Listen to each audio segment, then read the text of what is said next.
I'm Chris from Play Comics, a show where we look at video games based on comic properties and how well they stick to that source material, a part of the Gonna Geek Network, just like the show you're checking out now. Shows on the network are individually owned, and opinions expressed may not reflect others. Find other astonishingly geeky shows at GonnaGeekNetwork.com. Stand by for a brand new episode of All Things Good and Nerdy.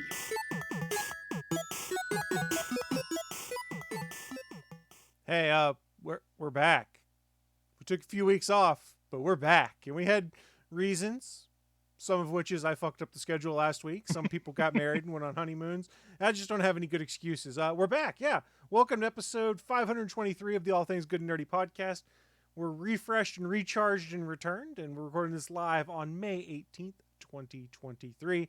I am Chris. Joining me, I have the usual band of misfits. We'll start first, Mr. Willie D. Nelson. Hey, I don't know about being refreshed, but I'm here. Why are you not refreshed? Because I didn't take a shower. I mean, you don't have to take a shower to be refreshed as long as you're showering regularly. It doesn't have to necessarily be like daily unless you're a heavy sweater. Oh, now you have to shower regularly. Jesus Christ. First like it's just, will you take a shower? Really? A shower. Hold on. Shower. It's like you've never been to a comic convention before. I've you been have. to I know one. I've been there. Yeah. And people need And to to shower be to go to fair, those. I don't remember smells from there. That's good, right? It was the last day when you had some folks that got a little stinky.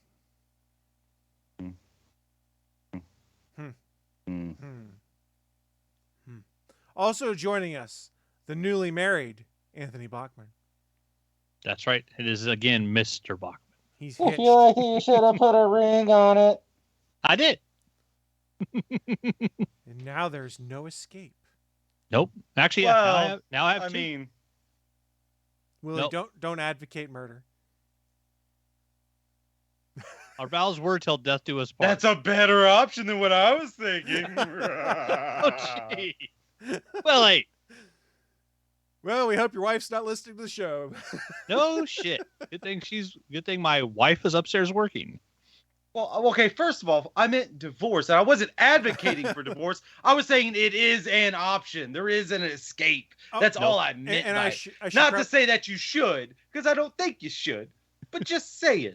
Come on. I should probably get this out of the way on the very, very slight off chance that my wife is watching. Happy 4th anniversary, because today's our 4th anniversary. There you go.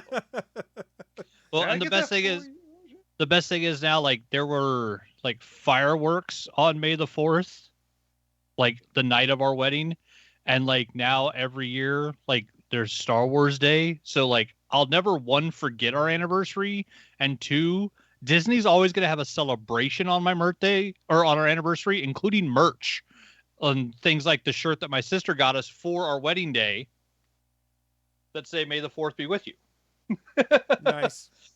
She got me this shirt and Jana the exact same shirt, but with like the baseball sleeve. I can't remember what they're called. The ones that the CM Punk wears, where you got The ringer shirts. The ringer, yeah. Yeah. So she got the same shirt with the ringer on it that are in black, and yeah, it's awesome. Yeah, my sister showed up with those, which I love. So you said there was fireworks on your wedding day. Well, is that figuratively or literally, if you know what I mean? Both. Woo! Hey-o! We got there, guys. We got there. We did it. Yep. We got the low-hanging fruit of a joke. We did it. Over in the richer neighborhood in Boise, they did a fireworks display for Star Wars Day. I was like, cool. They did fireworks for our wedding, because that's how I'm going to see it from now on. The rich neighborhood in Boise. What an oxymoron that is, isn't it?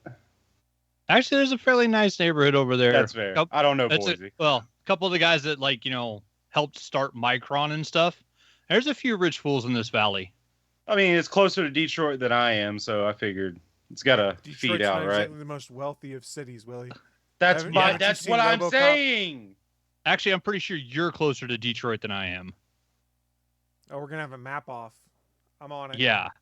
I'm on it. Listen. When it goes towards the East Coast, or not the East, the West Coast, it gets less and less known of what the fuck's out there. Kind of like when they were first traveling out there, you saw the maps, like just like Which is why something's there. which is why each one of our states over here is worth about 7 of your states over there, because what you call a state, we call a county. Yeah, but you also have a tenth of the population. Yeah, because all the lazy people just hit the East Coast and went, we've traveled far enough. Per capita, I should say. Per capita. All right. So Boise, Idaho, according to Google Maps, as it is loading, I don't know why it's taking so long to give me directions, says it is 29 hours to drive from Boise, Idaho to Detroit, Michigan. It is 1,959 miles. All right. We're doing the whole thing. And we're going to 1,959. Greensboro, North Carolina. It is, do you care to guess the distance there, Willie? 500. I don't know numbers when you're driving that long. Closer than I expected. It's I go by 9.5 hours, hour not drive, miles. and it is 608 miles. No, wait, 9.5 hours. 9.5 hours via I-77 North. It says. It's quicker to get to Detroit than it was for me to go to Tulsa, Oklahoma a year ago. Are you How? Well, probably because Tulsa's further away. Well, let's find out. Well, it took. How much further can it be? Detroit's all the way up there. Willie, Tulsa, Oklahoma is 1,081 miles away from Greensboro, so it is 400 more miles, basically. Trust me, I drove every single one of those miles. Willie, you are very bad at geography, in fact. Yeah, it's almost like the distances between cities is something I do for my job, and so I have to know it.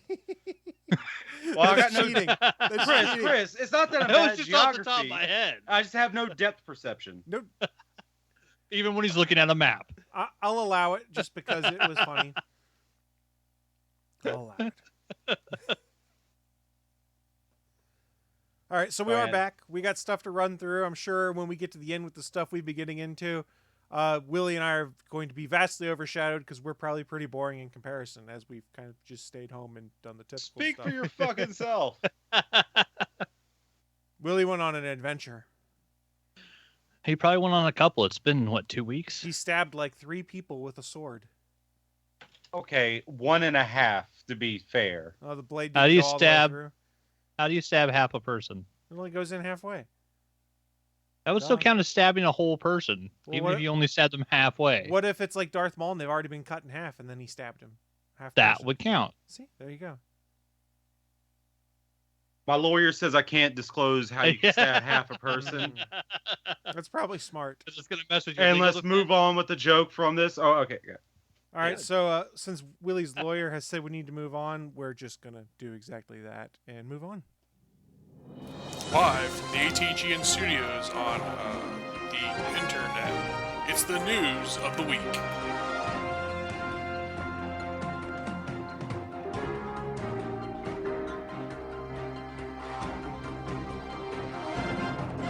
Well, since Willie's lawyer told us to move on, we're going to move on, and that's to the news of the week. It's that part of the show where we run down what is in our minds some of the most interesting geeky and or nerdy news to have popped up here since the last show, and share it with you guys who are watching and or listening live. I'll just take my news first, because why not? I'll take my medicine first.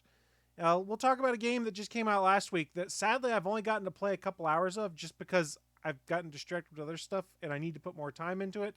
But The Legend of Zelda Tears of the Kingdom came out last week. Willie is not excited about The Legend of Zelda Tears of the Kingdom, evidently, but he seems to be one of the few that are not. Why do I mention that? Because so far, 3 days after launch, it sold 10 million copies. That's a pretty nice number. For a record, Breath of the Wild in 6 years sold almost 30 million copies. Mario Kart 8 has sold 53 million copies so far. Well, caveat, though, I don't know if that includes the Wii U sales also. That's what I was going to get you. Is that both of them, or is that just deluxe? It does not say. It just says Mario Kart 8. It's both of them together. So Nintendo are assholes like that. You know that. Xbox and Sony are both like that, too. I don't blame them. So what is interesting is Tears of the Kingdom now has sold a third of the copies of its predecessor in 3 days. It's 20% of the best-selling Switch of all time. And remember, Breath of the Wild is the best-selling Switch game of all time, so that would seem to indicate that Mario Kart 8's number is combined. With 30 million copies, they got 10 million in 3 days.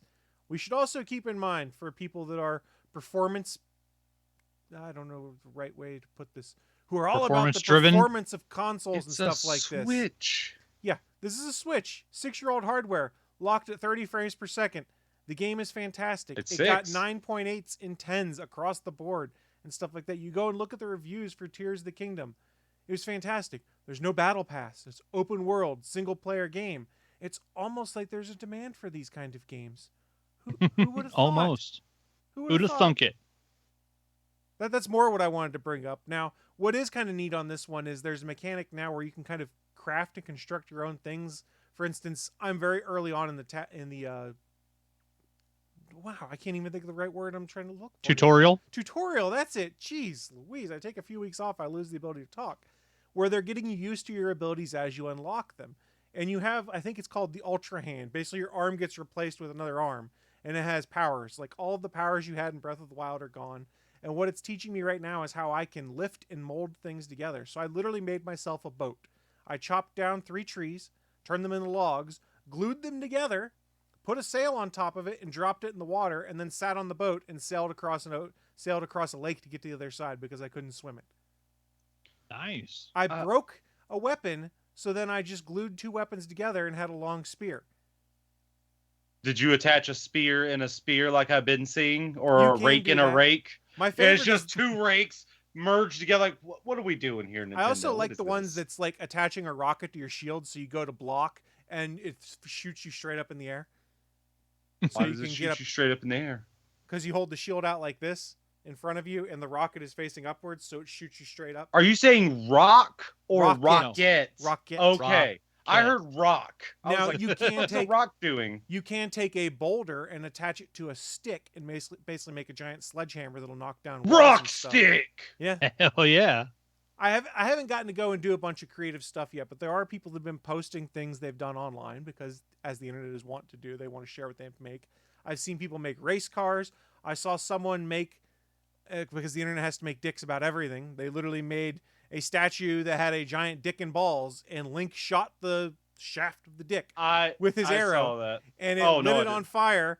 And then the balls were bombs, I guess, and then blew up the whole statue when the shaft eventually caught on fire. I saw someone make a dick and balls, and they were fighting one of those big one-eyed thing, Hornix or whatever. I saw that one too. Yeah, and it just moved, and they moved it around or something, and then it just reanimated to do what you did. You eventually get an ability that I haven't gotten yet. I think it's called Recall, which allows you to, if you move something around, you can then trigger Recall, and it undoes it. So that's what a lot of people do is they'll set traps now, is they'll build something, they'll spin it around a bunch of times with the Ultra Hand or whatever, because collision damage is the thing, and then they'll lead a bunch of enemies towards that, hit the recall button, and then it just starts spinning around in circles, damaging them. Yeah, just lead them into a blender. Exactly. I mean, and how it's also dick used, blender. How it's also used in the game is Tears of the Kingdom, part of it takes place in the sky, and the thing you don't really realize, because they never told us, is part of it's underground. So part of the game is completely underground. Is in order to get to the sky in some cases, you can't always find a way to launch yourself up there. But you'll see like giant rocks fall from the sky. When the rock falls from the sky, you can then climb on it and use that recall ability, and the rock floats back up to the sky where it came from, and you just hop off onto the island you're trying to get to. There's some really cool game mechanics, and like I said, I've only gotten to play like 2 hours at this point, but I've seen a lot of cool gameplay footage online about creative ways people are starting to do things. And the one thing I did hear about, which kind of jives with my own experience because it was slow going, is that people are taking an awful long time in the early tutorial stage where you basically unlock all the powers and you're kind of constrained to one single area to explore. Is that it's taking people longer than it was expected. And the question is it because it's harder, or people are getting distracted going off and doing their own thing? And I think it might be a combination of both, because this is a very button heavy game. Like, you're constantly shuffling around. I need to use my bow now. Now I need to stick a bomb into my bow. Now I need to use the Ultra Hand to grab this thing and throw it around and glue it to the wall. And you're constantly just having to hit like all sorts of buttons at one time. So the 4 abilities that Link has at the start of this new one, he has all 4 abilities through the tutorial? I believe so. I've only got the first ability unlocked as far as I am right now. Oh, and I have a question too. So I'm assuming he has an arm removed early in game.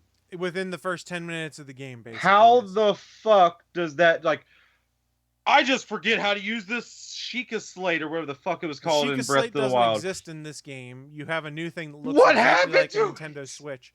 Zelda had something that had a camera built into it and all sorts of stuff, and they give you an explanation. And if you want the spoilers, they explain in the first 5 minutes of the game why Link's abilities are gone.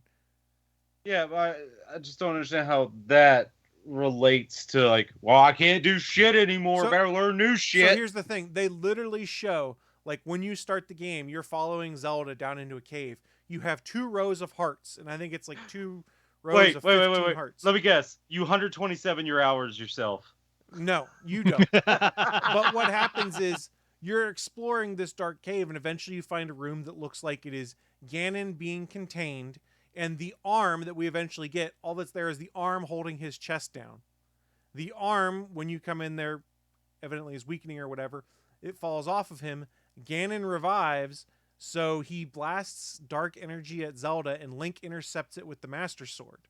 It all starts swarming all over the Master Sword, and then like crawls up Link's arm onto him, and as it crawls up his flesh, you start seeing your hearts drop down and down and down until you're down to 3 hearts at the end, where this dark energy corrupts you and then destroys the Master Sword. So all that's left of the Master Sword is the hilt and like this much blade. It didn't really do shit in the last game anyway. That's true. So I guess one of the mechanics is this new version of Ganon, whatever this dark energy is, destroys gear quickly. So like it's hard to find good weapons, so they want you to fuse things together. That's the mechanic they're going for now, I guess. Is that shit, my weapons all suck, but I can take this damaged sword and fuse it with a boulder and have a better weapon and things like that. So this is a direct sequel. They've captured Ganon. He's been in captivity with that Mjolnir. So Mjolnir still this just sitting is on a him where he version can't of get up. Ganon that was captured at the very birth of Hyrule, I guess. Oh, this is a separate one from the Calamity It Ganon. is not Calamity Ganon. They haven't Okay. named him. He just looks I like can't Ganon. remember what happened at the end of Breath of the Wild. Like, did he just evaporate or something? I don't remember. So me naming him Ganon could have been inaccurate, but he looks just like him. A decayed, A decrepit boar. Ganon. Borscht. Yes. So is this the second Zelda game that's been released in a row on Switch? Yes. Yeah. So we're 3 games removed from the last one that was released on an actual console, The Switch is a console. not a handheld. The Breath of the Wild was released on the Wii U. Was it? Yeah. Okay, I couldn't remember. Was Yeah, it? Breath of the Wild had a Yeah. Wii U release. At least I just saw that earlier today. That could be wrong, but I was like, all right. Which means No, you could that play it on sounds your right. Wii if it was on the Wii U, right? No, you could not play it on the Wii. You could only play it on Or- the Wii U. It was only on the Wii U? Yeah. So No, what was the well, there was 2 different versions. One for the Switch, one for the Wii U. There was 2 different. last the same Zelda game. game that was for a home console that wasn't a mobile console? Breath of the Breath Wild of the Wild, technically. on the Wii U. On the Wii U. Technically. But wasn't the Wii U just the mobile part of the Wii? No. No, That was No, just no, a no. display. All the I processing love was done in this! the base station. This is a good example of why Nintendo are fucking stupid. What are we gonna call the next console? Well, our last one was the Wii. How about the Wii U? People are gonna think it's the same thing. No, they won't. I know. I thought the Wii U was literally just the handheld part that they added on to the Wii. No, it was a whole It was a whole separate new system. console. It came with Okay. had the console came with a pad, like a screen and everything in it, with a with But a it was in controller. and of itself an actual separate console. Yes. Yeah, like A you new couldn't generation. take that pad away from the base that far. You could go in your house, but you couldn't go Okay. like to your buddy's house, leave your console at home, and take the thing. It wouldn't work like that. Yeah, has so to it wasn't. communicate. Yeah, it wasn't a mobile thing like the Switch. Yeah. Okay. Oh, yeah, yeah, if you no, really they wanna got get me the- all kinds of confused. And- We saw a commercial for the new Zelda last night. We were watching YouTube. I'm like, what was the last Zelda game The that was on last one. home console? And to be fair, the Switch is a home console because guess Mm. when I actually take it out? Never. It stays over there in the dark, dirty corner where you belong until I Yeah. need you. I don't know. If you pick up the console and it has buttons and a D-pad and controller sticks on it, that's a Game Boy to me. That's not a home console. I mean, look at this Switch controller I got here. This looks like a regular controller. This is one for the Switch. That looks like some. This is Game a Switch Shark. Pro No, it's the Switch controller. Pro controller. Game Oh, Shark. yeah. This is official Nintendo, not third party. It's actually a pretty good controller too. That's Is actually it? not bad. I mean, I left it where it didn't get used for I don't know how many years, and I had to clean it because it was dirty. Mm-hmm. So I don't think I bought a Nintendo controller since my Nintendo 64, Oh. so it's been a minute. And if you want to get pedantic about it, pedantic. Pedantic. Yeah. If you want to get like technically the one before that was the Twilight Princess HD for the Wii U. Yes, which was a remaster. Was a of Twilight remake. Princess that was on Yeah, the a port, GameCube and an Wii. HD port, Yes. Mm. which is all right. They- Did they they've- re-flip it for that There's for a- the Wii U? I don't think so, but I'm not Like sure. it went back to the GameCube version, right, where it's I don't know. normal. I didn't have a Wii U, so I don't know. Yeah, no, it did. Well, I mean, that's the trade-off is no one had a Wii U, so now Wii U collections are tough to get. That's what the collectors are all after, I guess, is the Wii U because of the Fucking scarcity. take it. What good is there? What good is there in a Wii U? I If mean, maybe here's the something's- thing. Most of maybe the people good stuff play on the Mario Wii U Parties. got ported to Switch. But scarcity drives ported. prices. I cannot. Yes, ported. That's the word I said. Yeah, he said ported. What? Oh no! I said okay. Someone was giving me a phone call, so I was like swiped it. No. You're a phone call. But regardless, Ah! Tears of the Kingdom sales numbers are huge so far. My concern with my having played it is I think this is another one of those open world games that might just get to be a little too overwhelming where I'm like, I don't even know what the shit to do now. And that's going to frustrate me. And then I'll take a break to go play other stuff. Because I have like Jedi Survivor sitting on my Xbox that I want to play. I just haven't gotten to it yet. By all accounts, Jedi Survivor is also really freaking good. Oh, It I hear does they look fixed. Awesome. I heard they fixed one of the biggest issues I had in the first one. What's that?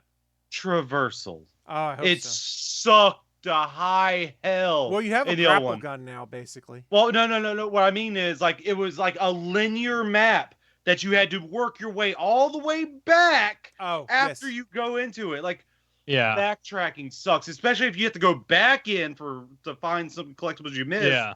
And then you have to. Well, okay, so every meditation spot is apparently a fast travel point. Thank Mhm. Thank goodness. fucking God. You Yeah, should have which is- patched that into the original one and get Yeah, that shit they done. should have been originally, yeah, because the like, oh, hey, go visit this planet. You get there, you unlock like 1/10 of the map of this little area. It's like, oh, hey, to get through here, you have to go to another planet, get an ability, and then you go to another planet, and then you come back, and then you start that over again. It's like, yeah, that part was aggravating. The storytelling in it was done so well that it did, compensate for some of that aggravation. But yeah, by the time you're going back to a planet like the fourth time in that game, it's like, can't I just go back to the area I've already been to 9 times? The story Yeah. and gameplay made up for the fact that some of the level design was questioned. Yeah, Oh, Let's yeah, put it that way. Kashyyyk Yeah. can suck a dick. Yeah, you're not wrong. So, for instance, I'm sitting here and I'm playing the Breath of the Wild tutorial. I'm like, I think the writing's on the wall. It's going to get to the point of I have no idea what they want me to do, and there's way too many choices. And I'm going to be like, paralysis through too many options. I'm going to go play Jedi Survivor for a little bit. I mean, Breath of the Wild had the same thing. And there's a reason why why it is this took a me so problem long to here? get through Breath of the Wild because at different points it's like, Well, I mean, not what- for what- you, for everyone else complaining. Like, what? Yeah. It's the same thing. You're complaining about the same thing that was in the last game. What are you be talking about here? You do, was it Heroes Plateau? Was that what it's called? yeah, I believe so. Yeah, and then you get off there, you can go anywhere, do anything. Oh, no, there's too much stuff. This one's too much. Like, Maybe it's just my mentality is I'm used to the Zelda games having been a bit more structured. I think what So- we're getting Oh, now yeah. is we're seeing Zelda games designed by people that at one point spent 2 years of their life playing Skyrim. I was about to say this is Yeah. Zelda by design of Skyrim. It Yeah, seems it's like, what if Link could go over there and just collect cheese and put it in a cabin? And I don't think that's bad. It's just that's having so much freedom in there is sometimes just like I don't know what the hell I'm supposed to do because I saw something 6 hours ago, got distracted, and I don't remember where I was supposed to go next, or I can't remember how to backtrack right to figure out where this waypoint is I should have placed. Is there To not be a fair- quest tome? I don't have a problem with that with the game. I don't have that sounds That's a like personal too thing. much to That's a do. Oh personal no. Yeah. That's like me playing Yakuza. There's so much to do. Don't want to go batting. Don't want to go do side stories. Want to do one main stories. Don't want to go to a cabaret club. I don't know. I want to play poker. I don't know. I got all these options. I love it though. They're all fun. So what are people complaining about? No, There's this too is a much me to thing. do. No, this was They a me put thing. too much Hold on. content for me. Hold on. This was just a me thing that I have to adjust to. Oh, I thought you were saying this No. is what people were No, saying. no. This is what No, I was saying. this was him. Oh, I wasn't. Yeah. Oh, I wasn't using that against you. I was using Boy, this against Willie's these other really people. ripping on me without realizing. Oh, I was ripping on other people. Damn it, and I thought Chris. it wasn't you. Chris, what the fuck? How do you have a problem with options? What the fuck's your problem? Oh, I mean, he has the option to watch The Fifth Element, but he still hasn't. So what are we talking about here? That's right. And you Piece know what? of shit. Since you just threw it back in my face again, that adds another Fuck you. month You to weren't it. going to do it anyway. You're never going to do Another it no matter if we never say it ever again. You're never going to do it. So it doesn't fucking matter It'd if be I say hilarious it or if not. he actually, if after he eventually, Never. It doesn't matter. if You're after going he to do what eventually you're going to watches it, do. if after he eventually watches, he pulls out like a notepad as like every mention and he added time, You know and what like also he be actually hilarious? kept track of it, If I was just If- doing this as a bit. And you already watched it. and you'd seen it. That would be funny too. Yeah. No. I know he didn't do that because he couldn't keep that a fucking secret, and you know it. You know it. You really think I couldn't keep that a secret? I 100% know you couldn't keep that a secret. I mean, that'd be a long con. The long con's the fun con. Jeez, That come is- on. That is true too. But I watch All Elite Wrestling where they spent 4.5 years doing a Hangman Page Kenny Omega story, splitting up, breaking up, potentially joining up as friends again. I'm All all right, well, how about the about long this? con. Well, how about this, Chris? What happens when you press the little red button? I don't know, Willie. What happens when I press the little red button? You don't know then. Generally, the recording starts. Bachman, what happens when you press the little red button? I don't know. It's been too long since I've seen Fifth Element. God damn it! I asked for a champion, a warrior in my presence, and I get you. Is that the bullet recall? Or No, the bullet no. to the next thing? No. You see, Oh no, you know- it blows see, a up. smart man would ask what the red button does, but he's not a smart man. Boom! That's right. Yeah, fucking. It's Weekly. been a while. Willie, And I've had a long, tiring week. Willie, you don't think I couldn't bluff you? I know you can't. Oh, It's not like I haven't done it how many times on this show? Prove me wrong then. Why do I need to prove you wrong? It keeps the long con going. You haven't watched it. I Okay. 100% know this. 100%. Okay. Cool. You can go. I already know you. You're full of me, so go ahead. I don't care. And no, the only fact is, you're only hurting yourself by not watching this great sci-fi movie that's better than any Star Trek film or Stargate. There's only one Mm, Stargate movie. I mean, technically there's the Yeah. made-for-TV movies, but That's fair. Those don't count. yeah, those. That's why I said or Stargate. I'm trying to think Singular. better than every Star Trek because my brain immediately goes to Wrath of Khan. First Contact. Better than Khan. It's definitely more fun than Khan. I will say Line that. must I'm be not sure. drawn here. I'm not better if it's better storytelling. That's but not a line from Fifth Element. You lying already. That's a That's line from First Star Trek Contact. First I Contact. know. I mean, I don't know what it's from, but I assumed it was from Wait, Star Trek. is First Contact, is that the one where you got Tom Hardy Borg half Picard? Or Tom Hardy Romulan half Hardy. Picard? No, that's Tom Hardy's Nemesis. in that? He's in Star Nemesis. Trek Nemesis. Tom Yeah. Hardy? It was Yeah. one of his first movies. Bane Tom Hardy. Yeah. And he was Holy Jean-Luc shit. Picard's clone. Yeah, he was Jean-Luc Picard cloned, but as a Romulan. So, which is very Let me guess, strange. he had the high eyebrows. No, Yeah, he was just was a very human weird looking. clone. He was a human clone that But- failed oh. that the Romulans wanted to create because they wanted to try and swap him out with Jean-Luc Picard. So he was. So I thought he was like part birthed by Romulan. Romulan. Too. He was just. Okay. The Romulans made a clone of him, and it didn't work out how they wanted, so they abandoned him into the mines with the Remans, and he was raised by the Remans. I'm clone Picard. So to fit in, I got some eyebrow extensions to fit in. It makes you feel better about hanging out with the peeps. Pointy ears. But since Yeah, that's not necessary. That's a little bit too drastic of a plastic surgery. I don't want to add on to my ear. It's a little weird. And I'm not an elf boy. I mean, come on. I'm Picard here. since Willie wants Jean-Luc Picard. to do some preaching for us, why don't we move over to his news next so he can keep his preaching going? If you want me to keep on this accent, I'll keep on doing, because you know who this kind of reminds me of? The same energy that flows through me is a person who will be coming to Dead by Daylight. And everyone was a little bit weird, like, what is this? I'm excited for it, but new trailer popped out. Nic Cage is coming to Dead by Daylight. Survivor? Killer? I don't know. I was assuming as a killer. But I yeah, don't know. Nic Cage is coming to Dead by Daylight. The information I got from the video says find out more July 5th.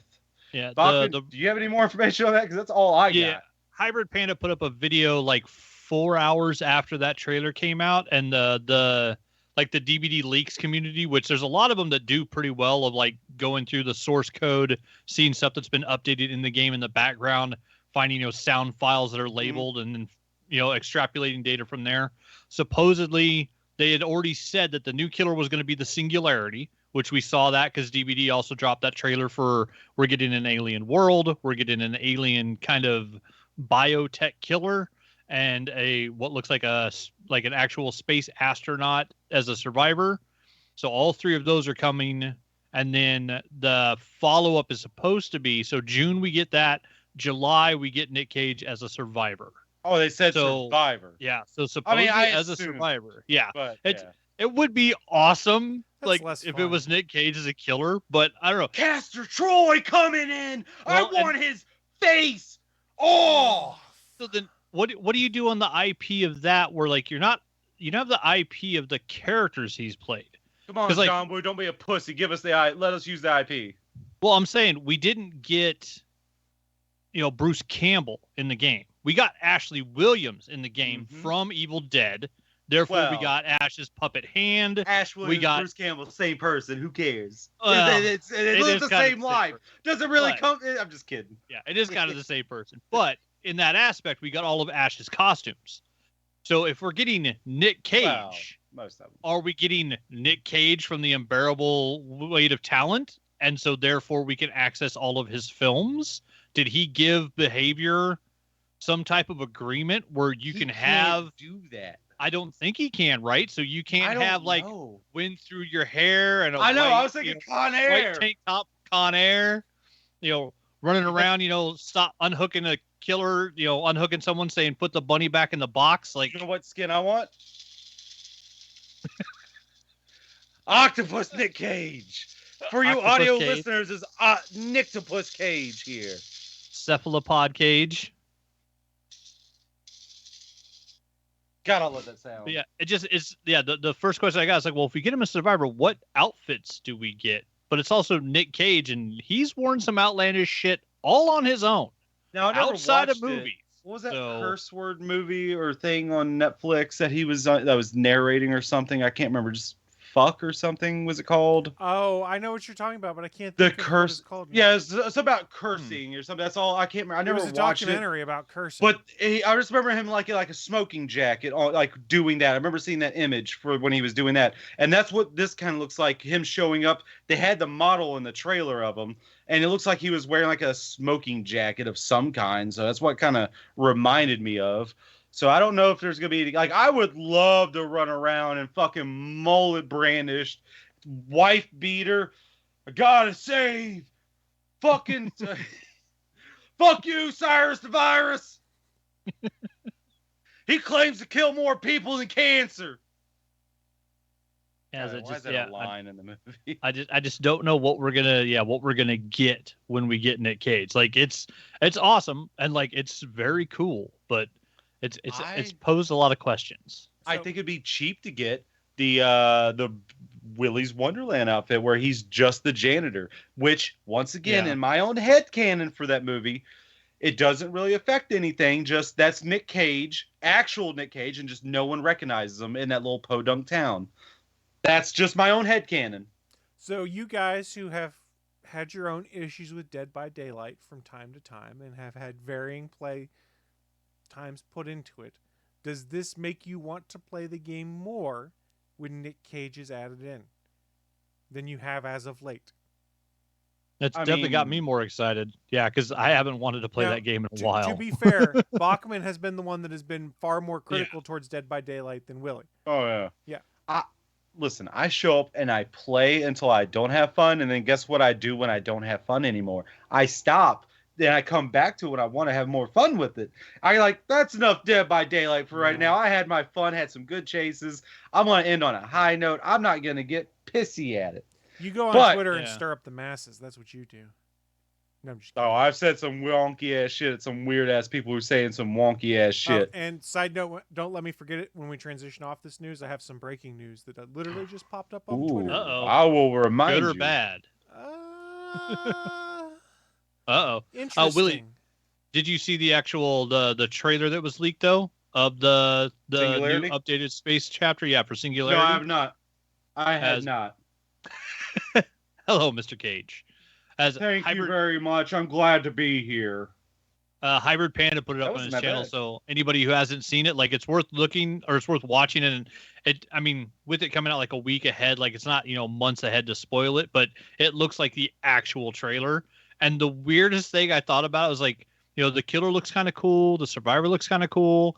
The new map is really like a spaceship landed on an alien planet, so you have part of the spaceship and part of like an alien, forest. It looks like as part of the map. The weirdest thing is to see the survivor like goes outside the ship and he's looking around, and then he wanders up to a V8 engine and starts working on it. Why the fuck is that in the middle of an alien planet? It's Listen, why have they listen, not done I'm anything just to very- update the generators? I'm just happy that we get to go to space before Friday the 13th did. Because they couldn't go to space because of that lawsuit. They tried. They tried. Well, that poor said game no. couldn't do anything because of that lawsuit. Well, to Stupid be lawsuits fair, ruined that the game. game was shit anyway in my eyes. You just didn't like checking drawers.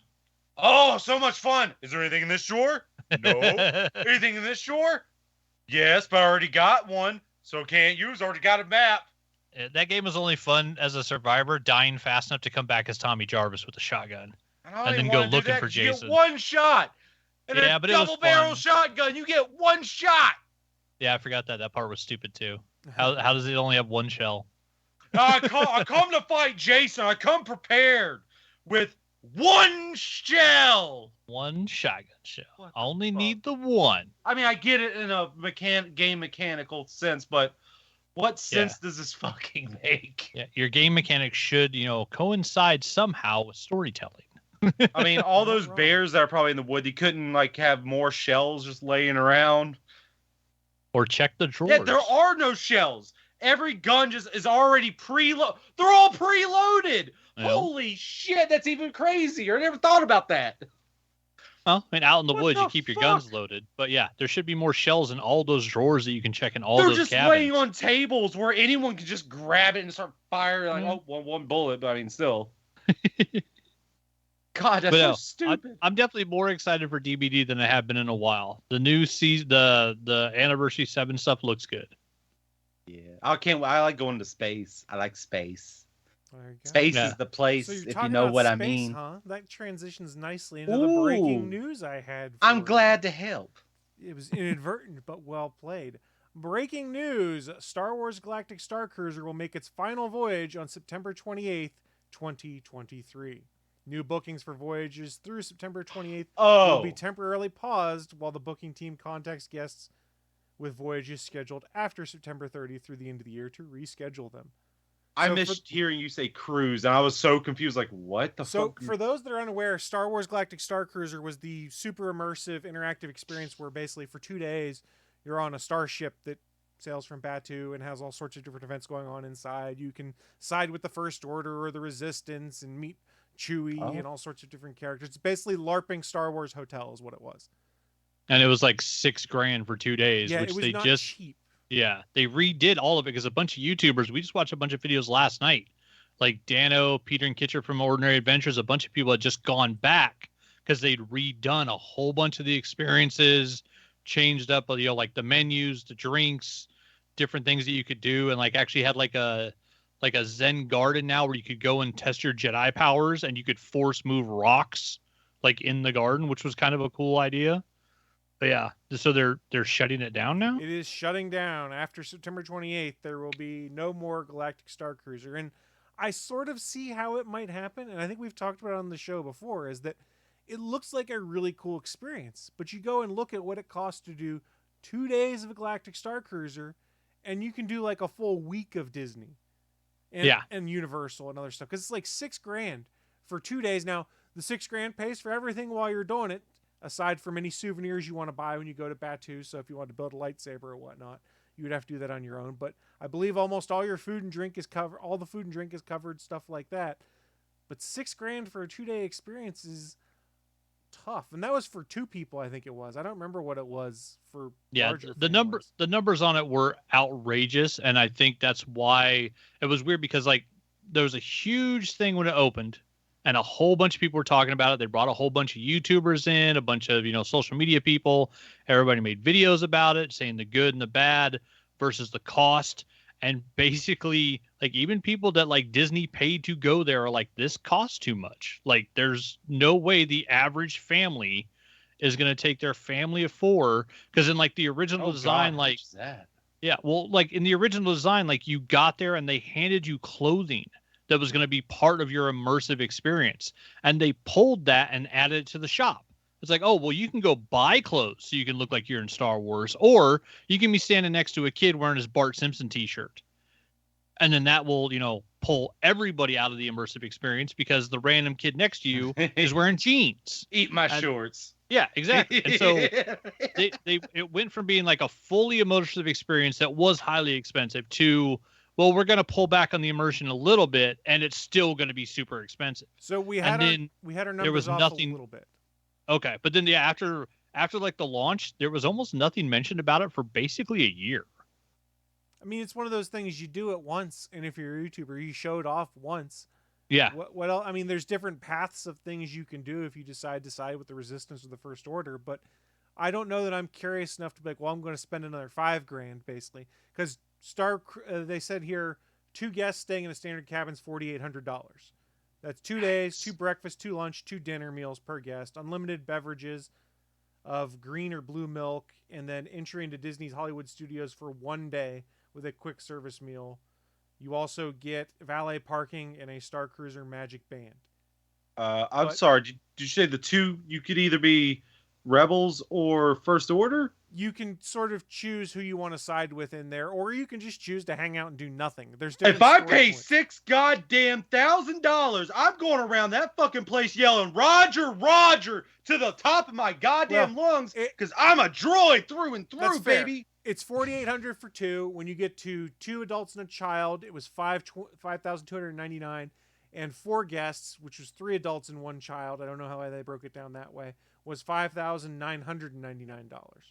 Yeah, those all were too weeknight expensive rates. And when you get to the weekends, the numbers would go up, I assume. And I think part of the aspect of it that people did like was it was the only way that you were allowed to cosplay and go to Batu. That's correct. People can go to the Star Cruiser in full Mandalorian armor. You can have a full setup on, carrying your blaster, everything, and then you take the shuttle over to Batu, and you were allowed to walk around Batu in full costume, which you were not allowed to do at any of the Star Wars parks. And so that was one of the little added bonuses, which was kind of cool. But it's like, well, y'all could just allow that to happen 1 night a year and not make it cost a $6,000 hotel room. And I think that's one of the changes they're going to have to make for some of that is, for some events, it might make sense to allow fan cosplay. I sort of understand why they don't at the same time, because the liability concern is there's some really well-made fan Stormtrooper armor. Go look at all the stuff that the 501st has made, because they have standards and specifications that would look exactly like what the Disney park employees are wearing. So you could have someone who is going around in Stormtrooper armor calling people the N-word, and they'd be like, damn Disney. Well, no, it's just a dude that was wearing Stormtrooper armor. And there's no way to stop it or no, because they're wearing helmets, so you can't see their face. Yeah. That's also part of it. Is that Star Wars is a lot of characters covered in helmets. Slur. Willie's giving me a look. That's just. Oh, not yet. Just like, who the fuck's gonna think someone yelling out that slur works for Disney? Who the fuck's gonna think that? Have you met any of the Karens? That like to reasonable people. Oh yeah, people who need to get slapped across the fucking face. Yeah, I do know of them. Well, unfortunately, those people are not reasonable, would see that happen, and then would sue Disney. Even though they know logically that it's Disney not for that. No, but you can sue anybody for anything. Try, but it's more the bigger issue is the publicity black eye, which is people raise a stink and it's a PR black eye for no good reason. So that's part of the reason I think why Disney has kind of restricted cosplaying and things like that. That being said, I do honestly think they should open it up for some things like Star Wars Day, May 4th. They should be allowing all that stuff, but you just find some way to denote the fan cosplayers different from the Disney park employee staff. I mean, I don't get it. Disney, you know you're Disney, right? You could tell people to shut the fuck up, and they're like, yeah, we'll shut the fuck up. Well, we do like seeing that sometimes, like today. Yeah. I mean, like that. Like you're Disney. You have the power. These fucking morons will follow you through and through. They'll do those Disney people. Those fucking out of their nutso minds Disney people. You know what I'm talking about. Yeah, but some of those people are also those crazy cancel culture people, and I can't tell how they're going to break. And I don't mean like people who mean Disney consequences. I mean people that decry everything as cancel culture and then are the ones that try and cancel everything they don't agree with. Oh, that damn consequence culture. Yeah. I mean, yeah, Disney really stopped working on the Little Mermaid, didn't they? It's the whole fuck around and find out kind of thing. And some of these people don't grasp that. So while I'm not exactly surprised to hear the Galactic Star Cruisers going away, it is kind of a bummer because there was always a part of me that was going, you know, if I were to get like some big break or some financial windfall, that'd be something cool to do. And this is me. Yeah, once. Yeah. Like I can't imagine some of the YouTubers that have done it like 3 or 4 times at this point in time to see different things. Now, granted, they probably didn't pay for all those trips themselves. Yeah, I think there was at least one media trip where everybody like Disney just paid them all to go. So for the PR, which made sense because we saw like that PR blitz when the Star Cruiser started. There was all sorts of videos dropped on YouTube. It's just and then it went away. That price isn't sustainable because you go once and you go, okay, that was fun, but it's not fun enough that I'm going to do it again to change half the experience to see the other half that I didn't.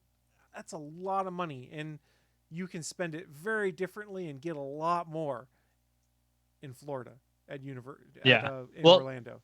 And for that cost, you could spend like 2 weeks and just hang out in Batu every day, like at Disney World. So it's like I would rather do that than go hang out at the Star Cruiser for 2 days. I have a question. What the fuck is Batu? Is that a planet? That's is that planet a ship? You go to on what movie is it in?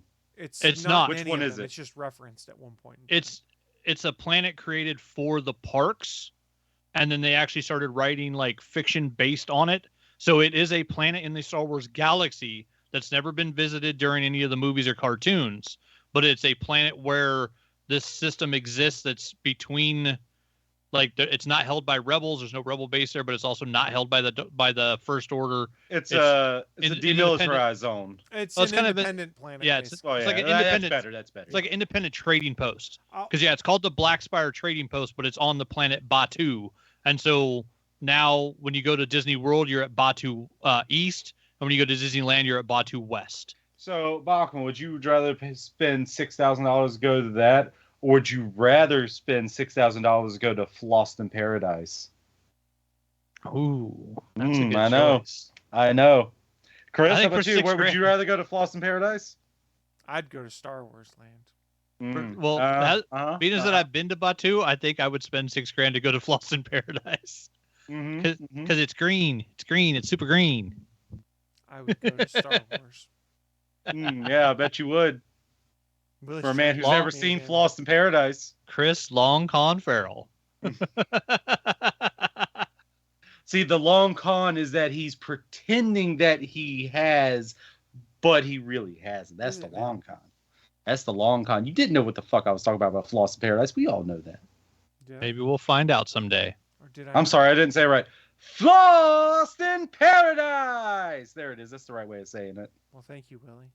Yeah, I'm not sure anybody on this podcast can hit the high pitch that Chris Tucker hit on that line. Whoa, he said it loud. Yeah, I also, it makes so much sense. And how did I not see this before? Do you know who they originally wanted for that role? Who? I mean, it should be so fucking obvious. I don't know how I didn't see it. Prince. Oh, of course. Yeah, I don't know how I didn't see that. Yeah, that would have been perfect. I mean, yeah, especially like the crazy, like when he had like the weird crazy hair doing like the leopard. Are you talking about the dick? The dick pompadour? the dick fro. He had a dick fro and a leopard bodysuit on. Yeah, Prince could pull that off. I think he said he didn't want to do it because he only wanted to wear his own wardrobe, which, to be fair, that probably would have fit right in anyway. They should. I mean, I could see where the You're not director wrong. maybe didn't I want only to heard a green little like blurb. that, but I yeah. could have been mistaken in what I heard, so it's a little not fully. I was like, that makes sense. Yeah, the whole Prince thing was like, how am I so it stupid? would have worked. Yeah, that definitely would have worked. Oh man. Oh, But yeah, Batu. And Batu. Futurama season 11 starts July 24th on Hulu. Wait, that's Wow. the bringing it back again. We talked about it on this show where they didn't have deals for everyone. They were potentially bringing Yeah. it back without John DiMaggio at one point. Oh yeah. Yes. I'm sorry, I forgot about it. It was Futurama. I mean, no See how offense. it is. It was all right. Futurama's all right, but I mean, does it really need to come back? I mean, as far I mean, as it's things that good, come back, yeah. I'm not going to complain if that's what they decide Yeah. to bring back. I mean, I it's still gonna be. I mean, I hope it's still good when it comes back. I mean, I didn't It's really got particularly care fans. for the Beast with a Billion Backs and all those other made-for-TV movies that they made into individual episodes. I didn't really care for those. I don't If know, they're I'll take all right. I'll take continuations of that over them trying to Benders redo awesome things poorly, like White Men Can't Jump. Oh my God! Yes. Yeah, Why? that Why? looks- Why are you remaking White Men Can't Jump? All You're just I'll gonna say make is it this. shittier. You're I just gonna don't make know- it shittier. I don't know what the fuck a Jack Harlow is, but I know it's not a Woody Harrelson. You want an example of why this isn't going to work? Let's look back at Point Break. How'd that work out? Oh, that was like the worst attempt I never saw it. ever. I saw don't it. Want to? I did. I didn't want to. I'm not going to talk shit about a movie if I ain't seen it. I mean, it was an attempt to try to put more like extreme aspects into it and kind of make it a bigger story. Didn't need It was it was definitely not needed.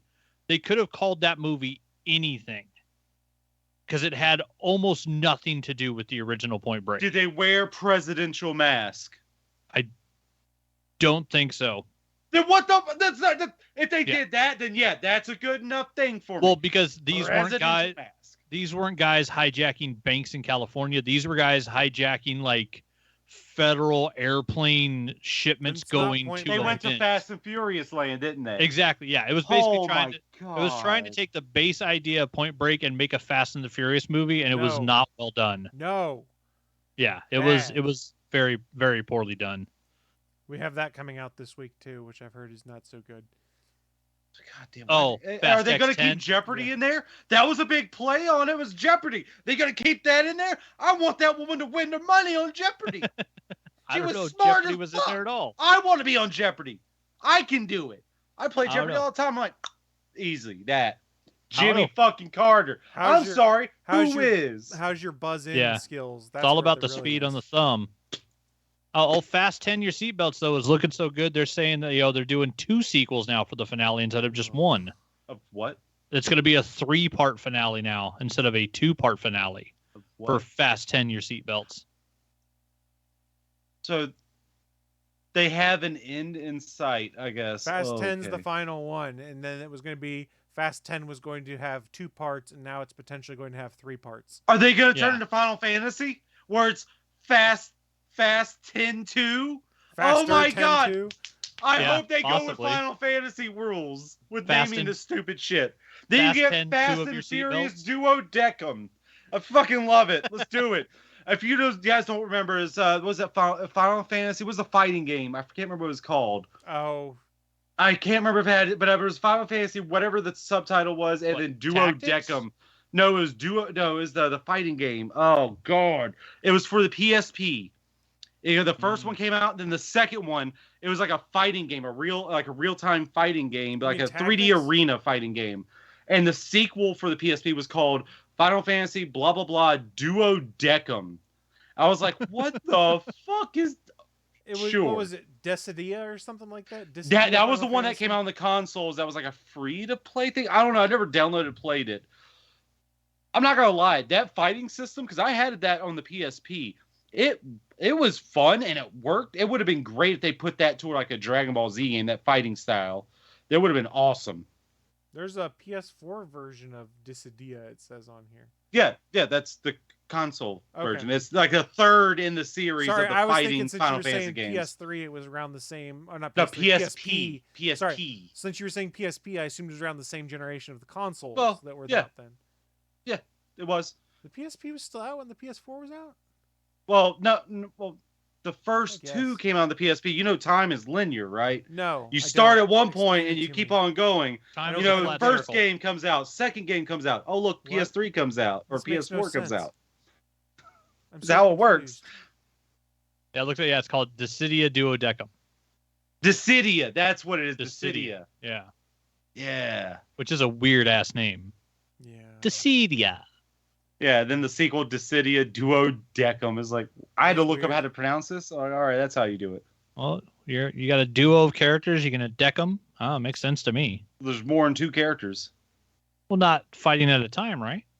Oh, is there? You I have don't a duo, remember. You have a duo of characters. That you're game trying got to hard deck as the fuck, other guy. and it was they pandered to their audience in a good way. All right. I mean, if you like that fighting game, which was good, and it was only on the PSP, so I don't know how many people got to actually play it. But it That was one, fun. yeah, I'd never even heard of it before, so I don't know. I vaguely Oh, I got remember knowledge. it now that we've talked about it. Oh, and you want to judge me on my Jeopardy button mashing? Uh-huh. Mm-hmm. The button, yeah, because that's the hardest part that they talk about on there. You can have all the knowledge in the world, but if you Yeah. can't chime in time, you're hosed. I mean, if you guys want to, I can stream some out. I got a Jeopardy game where all I have to do, where you play with your phone, you push a button to buzz in, and you say your answer into your mic. You want to challenge me on some Jeopardy? I encourage you to go read some of the stuff that people put out about how the buzz-in game is one of the hardest aspects of Jeopardy. Oh, I've seen those people mashing that. Well, you got to know when to time it, and part of it is also based off of like the host voice cadence, and people have said before is that Yeah. the hosts like Ken Jennings and Alex Trebek had a certain cadence that you knew you would be able to chime in and base off of and things like that. Whereas I guess Yeah. Because the buttons aren't active until they finish the question. right. Yep. So you can't buzz in early. And so Can't- it's that yeah. timing between when Alex stops talking, the person watching it says, okay, you can go now, and they flip the switch, and then you hit the button. Like Oh, getting okay. that timing of those 3 things down is apparently really, really hard. Yeah, but you also gotta know the answers. Yeah, but knowing the answers doesn't matter. You could know every answer Knowing's if you half the can't chime hassle, in right? on I time. know. Yeah. You can try if you can't chime in on time, doesn't matter if you know every answer in the game, you're gonna lose. I challenge both of you in Jeopardy. I got this. Well, that can happen at a later date. Let's Listen, move on. True. The only good thing I'm actually good at is trivia. So let me have this, all right? Let's That's move the on to our, one good thing I'm at. let's move on to our final See, news 9 story. words. What do you got for us there, Bachman? We got a little casting news, which was something that I think was expected, but they're still locking down contracts. So over at Slash Film, they've announced an article by Hannah Shaw Williams on the 18th. Deadpool 3 is bringing back Brianna Hildebrandt as the delightfully dry Negasonic teenage warhead. So we're getting Negasonic Will she and still be a teenager at this point in time? I don't know, The but actress or the character? Yes. Yeah. Chris. the I know the character's actress name, probably isn't, yeah, but- she may just go by Negasonic Warhead at some point. They may drop the word teenage, but yeah, her and her bubbly girlfriend Yukio with the new actress Shioli Katsuna. See Negasonic just in the first one. Yeah, she has previously played. Oh yeah, and then Yukio was replaced after the Wolverine movie. But yeah, this is the actress that was in Deadpool 2. And then they said one of the things they're trying to figure out is with the messed up timelines, Deadpool's place in the space-time continuum is about to get even more funky as he transitions into the Marvel Cinematic Universe for Deadpool 3, but at least he won't be alone. Both Hildebrandt and Katsuna have now closed their deals to return in Deadpool 3. It'll be directed by Sean Levy from Night at the Museum and Real Steel. And let's see, was it? And we're sure that there'll be someone in the room to say hi Wade and bye Wade to Deadpool. It's just polite, which will be hilarious because I hope they keep that joke going because that Yukio just being hi Wade, bye Wade was hilarious. They've also locked down. We know that Dopinder, Karan Soni, is coming back as the taxi driver. Marina Bakarin did sign her contract, so we are getting the return of Vanessa, which you kind of need her. I mean, we don't know how we're getting her back, but it's X-Men and X-Horse. No one really dies, especially if you're reading the new X-Men comics. Doesn't matter if you die. You can die every Tuesday. Didn't he? He saved her. I don't know. I haven't even watched that. I don't know if that time bit at the very end is canon or not. I don't know. It's a weird thing with the Deadpool. That's it's gonna be weird to see how they bring him in, how Wolverine's a part of it, how all of this works inside of the MCU. So yeah, I'm excited to see how they do that. Supposedly we also might see the return of Rob Delaney. This is the new rumor as Peter, the last remaining member of X-Force. Nice. So the one guy who didn't die. Like, so it'd be kind of cool. No, he was the only. No, he was the only one who lived. Wait, you're talking about the regular guy with the mustache, right? Yeah. He died in the original, in the second time. Yeah. Remember he pulled out the dude and melted his face.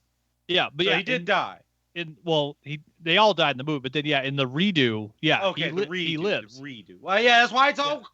Why'd you guys do that? Yeah, time is a bitch. Time does not go straight. No, it's a flat circle, and you play it like a record. But then we're also, we're getting the voice back of the guy that was Colossus in the first Deadpool movie and the second, I believe. And then supposedly we're getting Emma Corrin from The Crown and Matthew McFadden from Succession. So they're adding in some new characters as well. And it's just, I mean, we don't know if this is the last hurrah for Deadpool or not. It's supposedly going to be a rated R Disney/MCU movie and actually part of the MCU. So it's going to be interesting to see how far they push certain things after we just had Star-Lord drop the first F-bomb in the Marvel Cinematic Universe, which I thought was hilarious. I mean, as long as they don't focus on like, it's going to be R-rated. Like, who cares? Just do the movie. Do what you want to do. Who the fuck cares about the rating? Just do the rating's going to be the rating. Who cares? If it comes out to be PG-13, that's on the ratings. You have no control on what they rate it. Oh, that whole organization. Yeah, it's a whole bullshit, but we're not going to get into that. But yeah, so at least we're definitely getting Negasonic Teenage Warhead and Yukio back, so that'll be awesome. And then there was a trailer I saw this week that I was super excited to see. Did you guys see that little tiny sci-fi movie Rogue One a while ago? Yes. Yeah, the one that did blockbuster numbers and was fucking amazing. You remember the name Gareth Edwards, the guy that directed it? Who you haven't heard from? Like 3/4 of it, and then they brought in some ghost director to redo a bunch of it. But yes. But we haven't heard from him in 9 years or something now. His new sci-fi video or trailer just came out for The Creator. Have you seen the trailer for this yet? No. It looks amazing. It's got I can never think of the kid's name. Denzel's kid. Washington. I don't know. John David? Because he's got one of those double first names that always throws me off. But yeah, he's Billy Bob Washington. Billy Bob Washington. It is John Sr. David. Yeah, so John David Washington. Yeah, John David Washington from he was on the HBO show with The Rock. Or The Rock. You talking about the football one? Ballers. Yeah, Ballers. Yeah, he was the football baller. Yeah, the football one. Yeah, he was on that. It was awesome. Most people probably, if they've seen him lately, they know him from Tenet because he was the guy opposite the Sparkly Vampire. Well, he's the main guy. The Sparkly Vampire was the side character. But I'm saying that's the main, the big name. That movie. Yeah. It's too smart for you. No, it's not. I understood everything in it. It's not fucking out there. We got a world where, of course, we make AI, it creates the singularity. AI creates an army and starts trying to kill us. And so you got John David Washington, all these guys that are basically like a special forces team that go around and hunt and kill AI on the planet. So it's more like instead of Skynet taking over completely on day one, Skynet nuked LA and then we mobilized forces and started fighting back instantly. Instead of going, oh no, let's negotiate. Can we work peacefully? We grabbed our guns and said, no, fuck you, die, computer. And so that looks to seem to be the basis of the movie. But the trailer looks really good. If there's a series of comics I can't think of right now where the artist did these amazing renditions of like cybernetic children or androids where they've got like, a circular unit where their ear would be, and then the back of the skull is like a very slimmed down piece of metal, and then there's a tiny, metal spine going down into a body. And they CGI'd a lot of the characters in this movie to have that look. So it's got kind of that Bloom Camp, very, very high tech, but very sci-fi look to it. So it almost looks like a Bloom Camp movie without the grim and grittiness, where all of his movies, like everything in Bloom Camp, Elysium, District 9, everything was kind of dirty. Like everything's kind of just, everything feels like it's got an extra layer of grease and grime on it. This looks like that done but clean in CGI. And so it's a really cool look. But yeah, if you haven't seen the trailer, go check it out. It looks really good. And it's got a stacked list of freaking awesome characters, including Gemma Chan from Eternals, fan favorite Allison Janney, Benedict Wong, Danny McBride. Like, there's a ton of great people in this. Yeah, so go check out the trailer. It looks awesome. I'm super excited for it because, yeah, Gareth Edwards is a hell of a director, so I'm excited to see what he does with this one. And yeah, you're never going to be disappointed seeing John David Washington in a movie. Like, he's a hell of an actor. I'd watched like 2 seasons of Ballers before I realized that was Denzel's kid. I just thought he was a hilarious actor. I'm not gonna lie, he's great.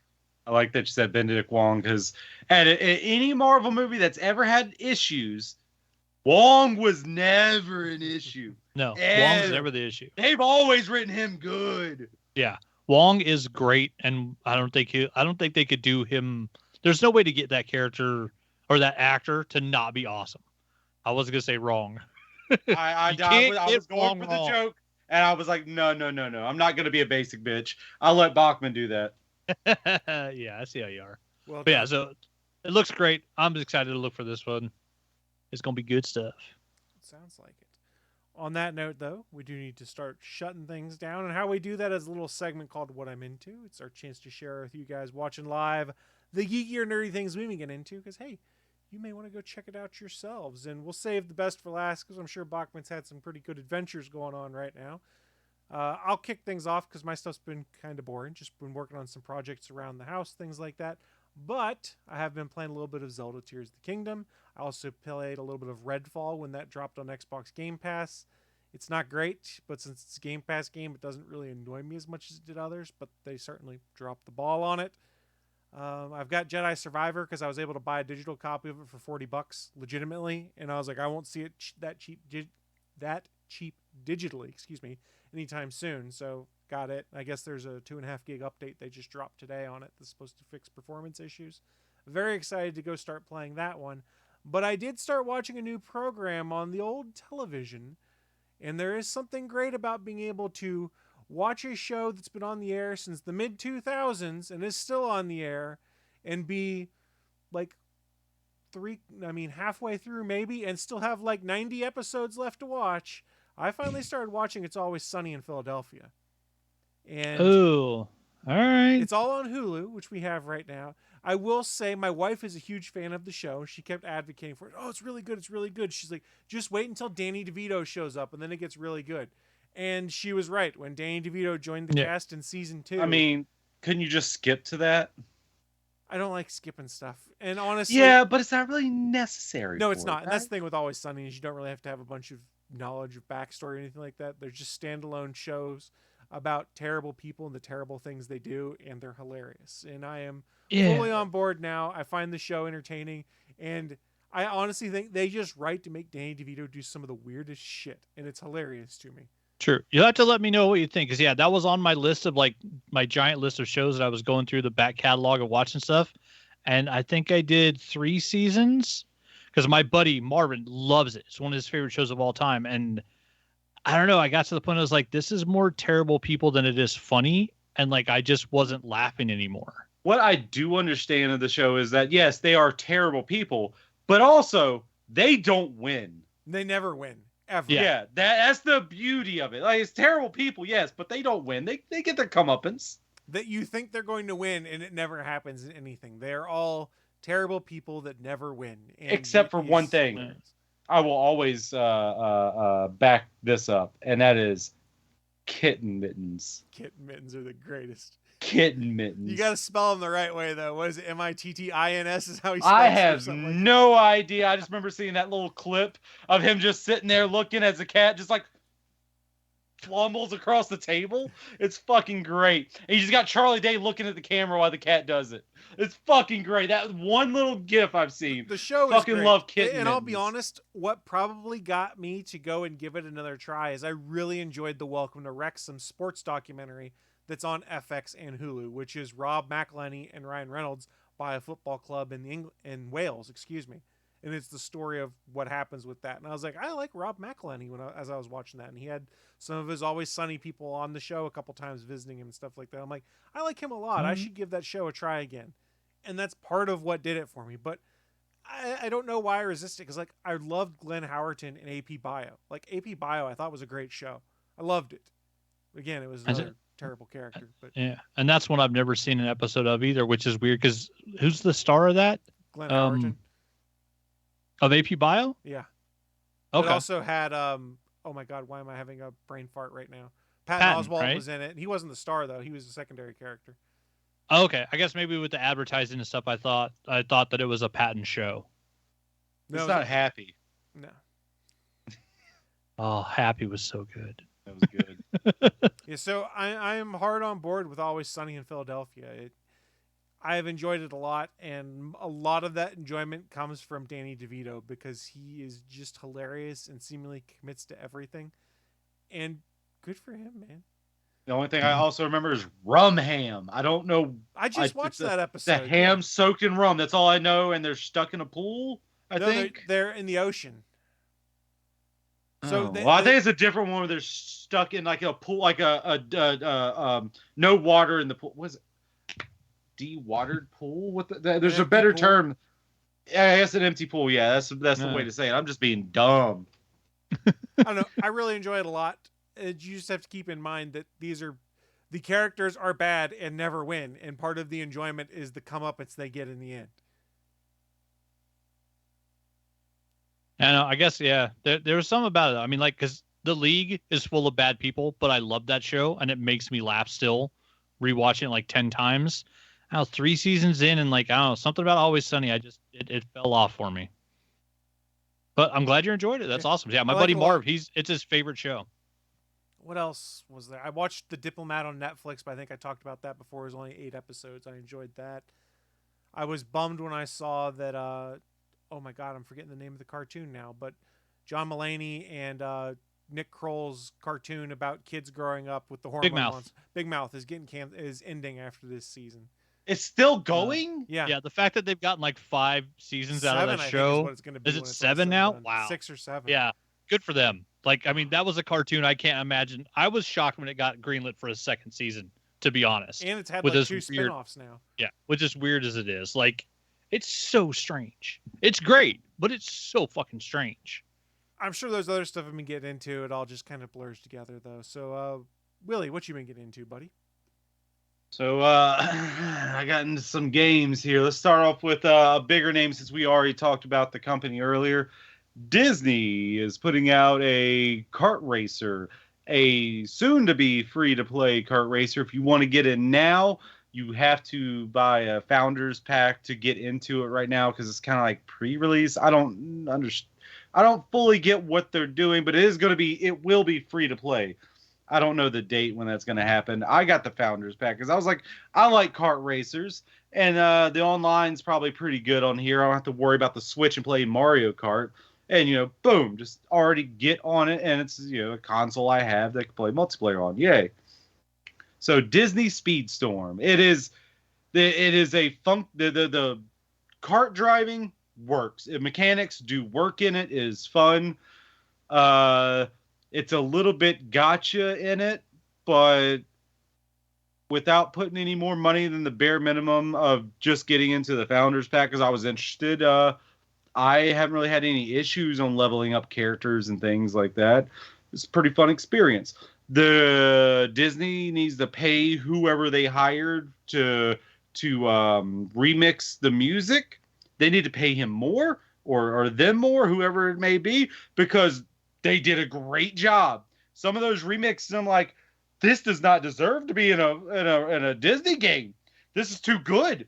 Why are they do that? I'm awesome. Yeah, they only have 18 racers as of right now. Of course, you got your Mickey, your Donald, your Goofy, but then you also got your Hercules, your Meg from Hercules. You got your Mike Wazowski, your Sully, Celia. I never watched Monsters Inc. Man, it's a snake-haired lady, and Randall, the lizard-looking guy. You also got Jack Sparrow and Keira Knightley. I'm sorry, I don't remember the character's name. You're always gonna be Keira Knightley to me. You also have Mulan and what was the guy's name? Chang? I don't know. So, God, I can't remember his name. But you also got that guy in there, and he's awesome in there. And I know I'm forgetting some. Baloo and Mowgli. They're also in there. Oh, I was a little angry that it's Baloo from Jungle Book and not Baloo from Tailspin. I was angry about that. I don't think they think about Tailspin much in today's world. Well, they can go fuck themselves, because there better be a goddamn Darkwing fucking duck in there at some You got point. to headcanon it, man. Well, Baloo from Tailspin, Baloo from the Jungle Book, Baloo, Little John. They're all the same bear. It's just the awesome bear. To be fair, Willie, Darkwing Ducks had a bit more staying power than Tailspin. Don't get me wrong, I like Tailspin. I like it a lot, but Darkwing Ducks had more staying power. Did they make a remake of that like DuckTales? They didn't, but Darkwing Duck showed up in DuckTales. I was say he was in the Okay. DuckTales. Yeah. Fair enough. Yeah. I didn't like the art style of the new DuckTales. I didn't like it. All I can. I mean, think I of- thought like I was gonna watch it because it's not made for me, but I mean, I saw it. I was like, I don't like that art style, but I mean, who cares what I think about All I it? can I'm not think of- Target. All I can think of when we talk about the new DuckTales is when Danny Pudi was on Larry King's show. And Larry King's like, what do you like to do to relax? Do you like to Danny fly Pudi, and do Danny such and Pudi. such? Abed from Community. And he Oh, looks okay. at him and Oh, goes- I knew it sounded familiar. And he goes, Larry, I'm on DuckTales. Because Larry King's like listing all these expensive hobbies. And he's like, Larry, I'm on DuckTales. Yeah. Yeah, expensive hobbies. I like to watch my Netflix. Eat a bowl of No cereal. one does. See, everyone, get rid of Netflix. It's done. Oh, except for cancel after this month because coming up, I think I don't remember which day. I was actually about to look it up. I Think You Should Leave is coming up with a new season 3 coming up. I think it's sometime around the end of this month. And if you haven't seen that show, you're fucking stupid because it's great. It's a great fucking show. Fucking hilarious. We're watching The Black Knight, which is like another dystopian Korean, like Mad Max world, which is pretty cool and has some great fight sequences in it. Well, get the fuck off that and watch I Think You Should Leave. We tried, and I will have to watch that on my own because Jana did not find all the dick and fart humor funny.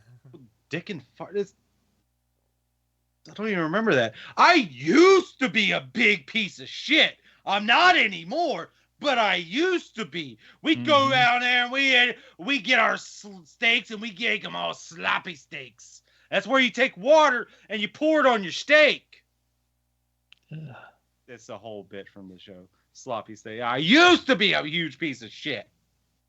All right. Fucking great. I don't get the dick and fart jokes. That was not what that show was. What? I don't know. She Watch didn't it. like it, so we ain't watching it no more. So I have to Well, watch it by she myself. just lost some cool points in my head canon. All right.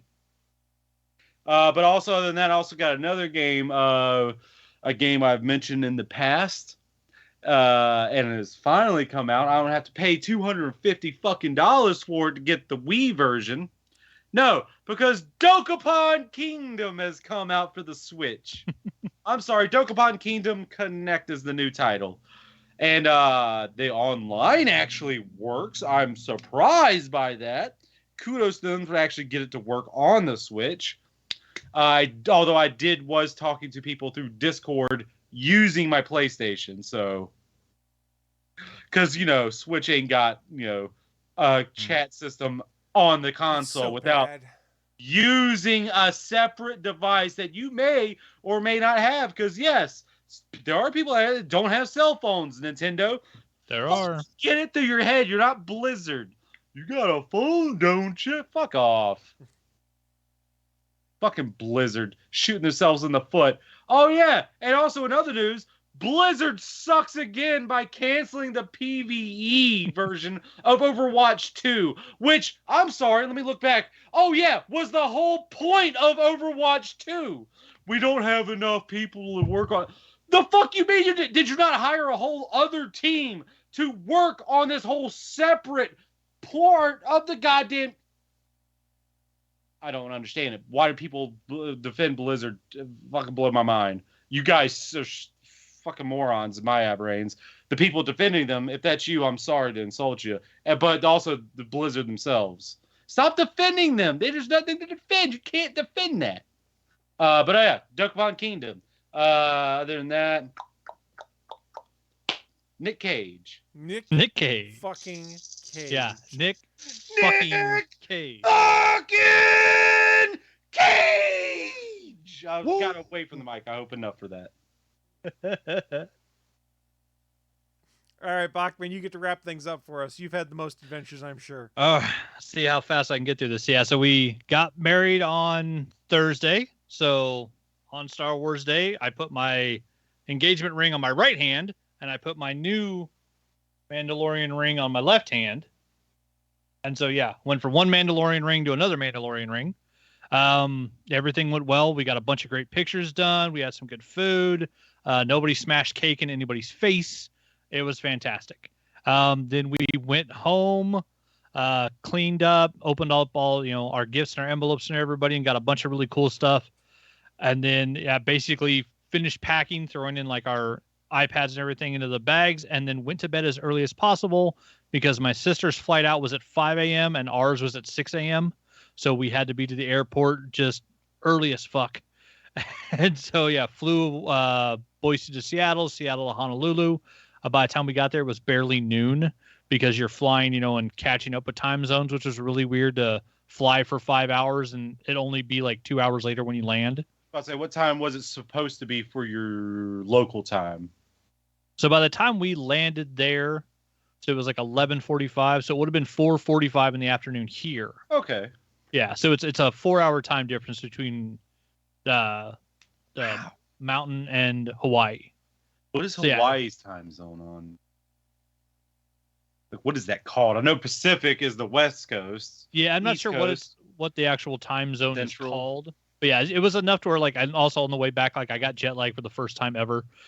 It was a weird thing where like waking up there, like of course the first couple of days your body's kicking me out of bed, and like the clock says, it's like, it's 6 a.m. It's like, well, no, it's not actually 6 a.m. because it's 10 a.m. back home. And so your internal clock is like, get the fuck up. And you look at the clock on the thing, it's like, well, yeah, it's like 6 in the morning. It's not time to get up yet. So yeah, that part was weird. We ended up having to extend our stay because of things changing. So we actually got a different hotel for the first night. And then the first night was awesome. Like we literally landed, went to Costco, bought like, giant beach towels and snorkel gear and reef safe, sunspray and all the necessities.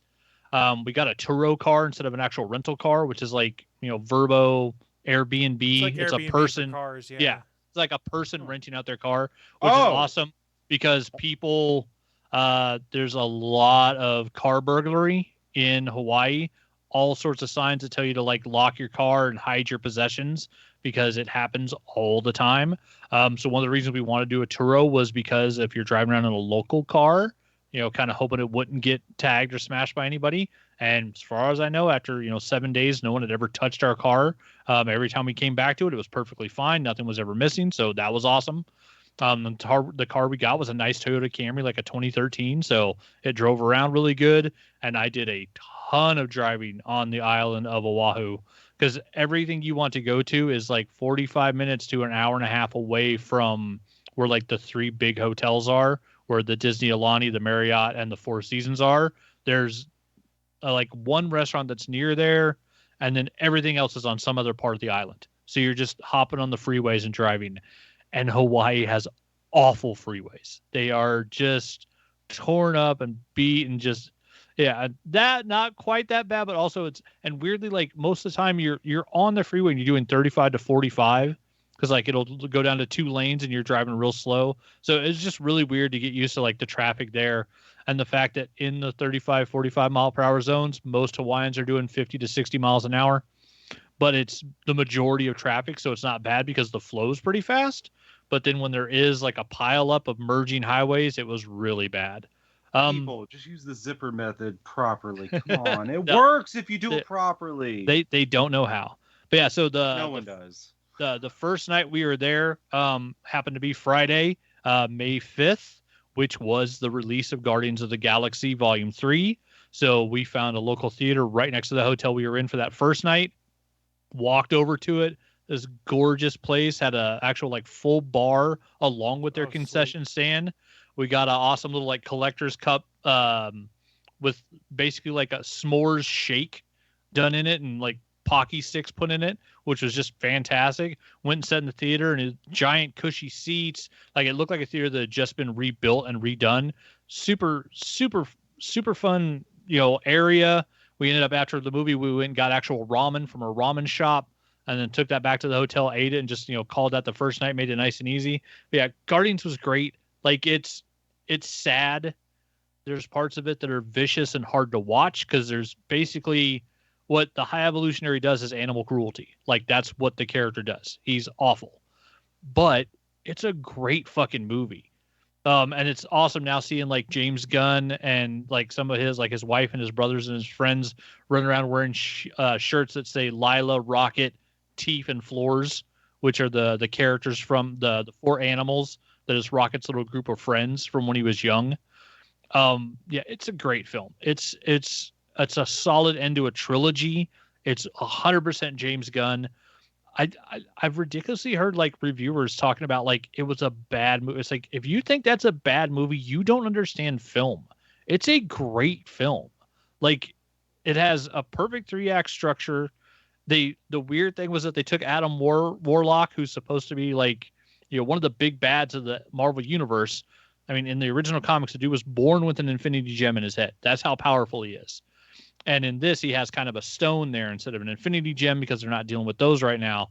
But they kind of made him a doofus, but then they give you a reason for it, and it's hilarious because you kind of expected him, when the gold people send him out, he was going to be the big bad.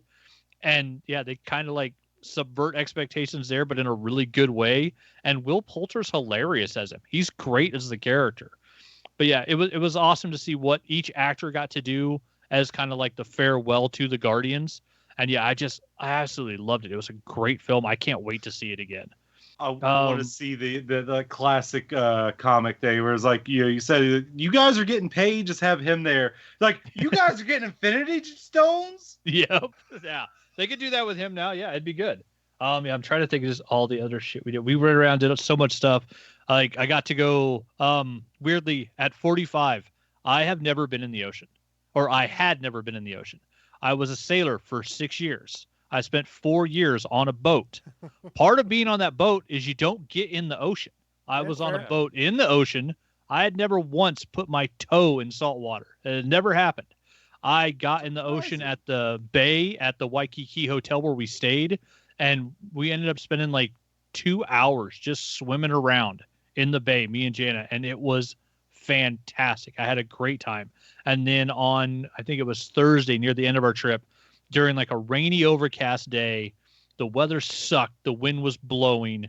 We drove down to like the Waikiki Bay dock area, got on a sea turtle cruise boat and went out, and about, I think it was like a 15-minute boat ride outside. There's a place that's called Turtle Cove, and it's a big reef where turtles come to get these little fish to kind of eat the bacteria and barnacles off their shells. And we went out there, and like it was murky and it was cold. We got rained on the boat on the way there, but it's like, well, we're gonna get in the ocean and get wet anyways, doesn't matter. And like all in all, what should have been like a miserable day, and like the wind and the rain and everything made it to where it was murky, and so it wasn't a clear day for snorkeling. But still, like as soon as I got in the water, like I saw a turtle go swimming underneath me, and it was the coolest thing ever. Like I think Gianna's mad that she's created a monster now, because I just started buying everything with turtles on it once we got done with the snorkeling trip, because I mean I was a turtle fan as a kid for the TMNT. Standard. Standard. I was always a mutant turtle fan, but now I'm just a standard turtle fan. I literally got myself a bracelet that's got a little red turtle on it. Like, I love me some turtles. There we go. The towel that I brought back is a giant beach towel that's covered in turtles. We honestly thought about Friday or Thursday night going and getting tattoos, and I was going to get a tattoo of a turtle. Like, I might still design myself like a Hawaiian turtle tattoo.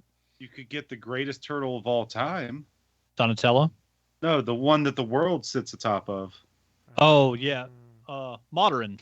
Ood or something. What is it called? He's always kind. No, I'd get the Stephen King version from the Dark Tower series. Yeah, what's his name?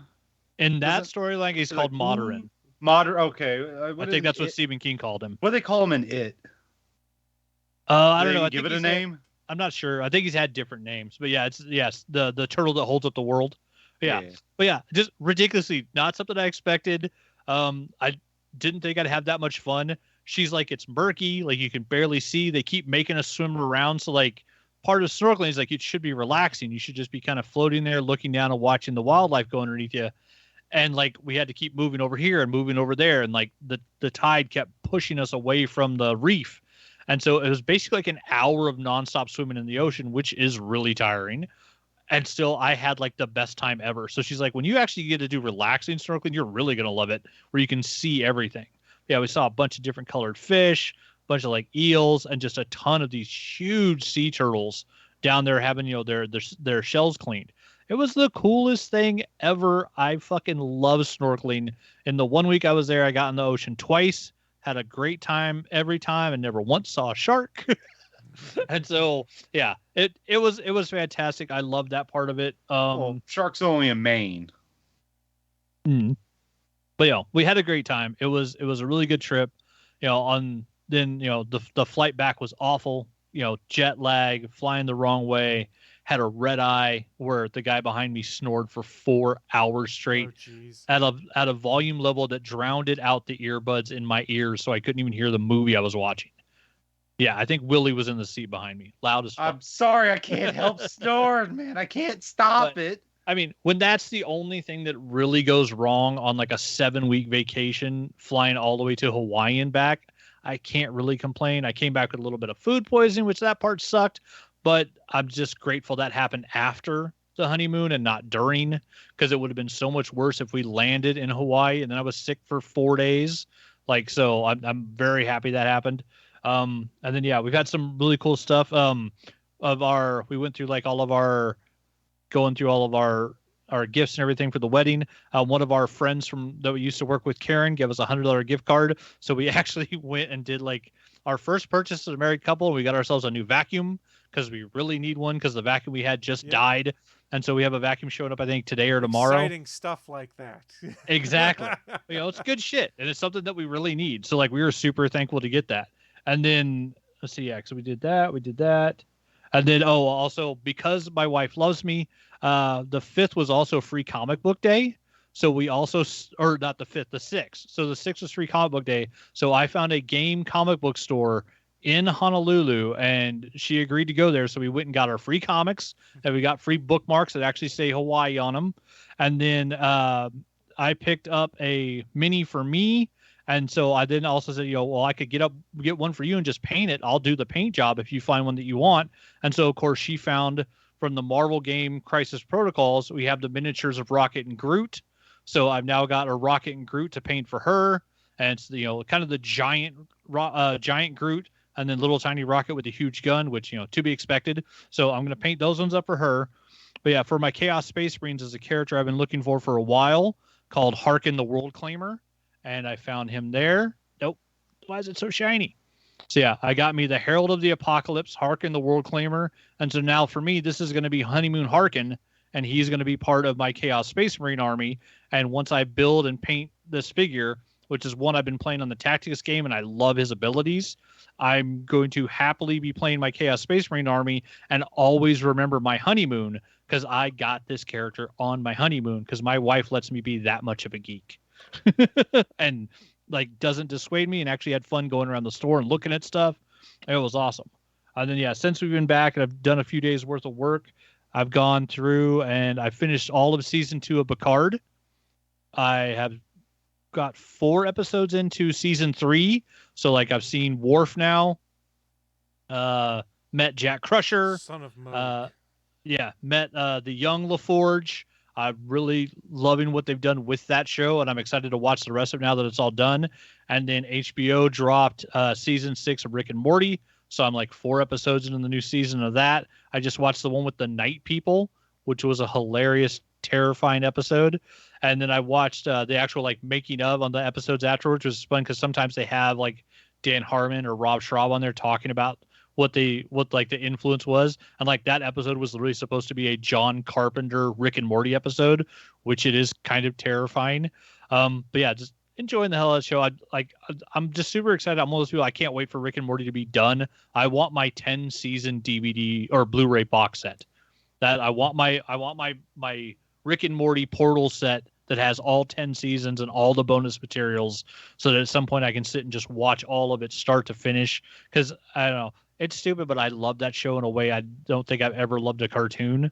And like, to me, that's better than almost anything else. Oh, then the other big one I totally forgot to mention. Like we went, Polynesian Cultural Center. We went and saw a bunch of stuff, just all over the island, all sorts of different things. But the other really big one that, of course, the wife wanted to make sure to take me on, we went to the Kualoa Ranch, which but you don't know. The Kualoa Ranch is where they shot all the Jurassic Park shit, Jurassic World. It is Kong Skull Island. It is Lost. It is Jumanji. It is everything that ever looks like an alien planet or part of Hawaii has filmed on this ranch. And our tour guide on the bus had been there for like 32 years. And so she had all sorts of stories about all sorts of people, good and bad. And, we'll talk about any of those because those were her stories to tell. But man, it was cool. And like we got pictures under like, I think we're under the skull of Kong's dead dad. I got photos of us with that. I got photos of us with the Jurassic Park sign. And yeah, we just saw all sorts of little movie stuff. We went through the bunker where it had like scenes from Extraction were shot. Tons of stuff from Lost. I stood next to the submarine that Charlie dies on Lost. Found out that it's only the top half of the submarine because they built the whole thing, brought it out to Hawaii to film it on a pier. And the pier that they're at is actually in a pond, not a lake. And that pond is only 3 feet deep because it's meant for like harvesting fish. It's a fish habitat. And so the special effects crew literally brought out a fully built submarine, dropped it in the water, and it was sticking 4 feet out of the water more than it's supposed to because they didn't measure where they were going before they built it. So as a smart special effects crew would do, they chopped the damn thing in half and then just put the top in the water. And so it looked great in the show. I had no idea that was literally just the top piece of a submarine that Charlie ended up dying in. But yeah, I can't let it go past. Not Penny's boat. Let me go cry my tears. I'm sorry. It's not Penny's boat. Oh, poor Charlie. But yeah, so the ranch tour was so cool. And then we had a lot of great food. Went to a ton of great restaurants. Monkey Pod, Joe's Kalia, like so many great places. I had probably the best piece of salmon I've ever had in my life at Joe's, along with following that up with what was called the Paradise Pie, which might be like the best dessert pie ever created. Like, I think that night's food beat everything. And we honestly didn't have a night where we had more than, I think, 2 drinks. So it's awesome because I remember the whole trip. And so like, Something to be said for that. Exactly. And, being a lightweight now for drinking where we go out and we have 2 drinks, like one night we had 2 drinks at Monkey Pod and we had some good, like, grilled fish tacos there that were delicious. And it was a night we were going to walk from the hotel to that restaurant and then walk back. So it's like, oh, we can get tore up. We're walking. Like, we don't have to worry about driving. And yeah, like went over there and, had 2 drinks and had a nice buzz. I was like, yeah, I'm good. Let's go back to the hotel.